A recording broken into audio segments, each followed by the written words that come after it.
In this problem, we'll factor a polynomial. We'll factor the polynomial 3x to the fourth minus 48.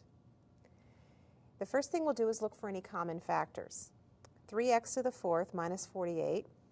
There is a common factor of 3, so I will factor that out first. And I have 3 times x to the fourth minus 16.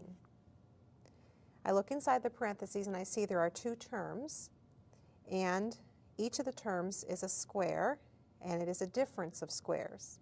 I can see that by writing it as x to the fourth is x squared squared, and 16 is 4 squared.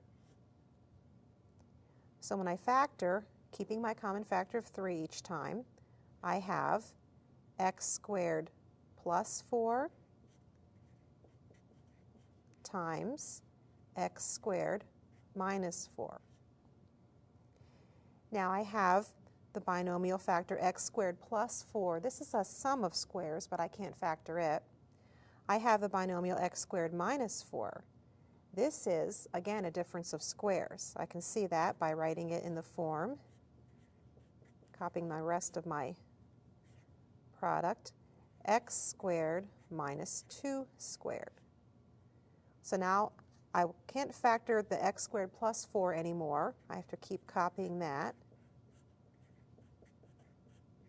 But this difference of squares I can factor as x plus 2 times x minus 2. Now checking again, I can see that none of my binomial factors can be factored further, so I have factored completely.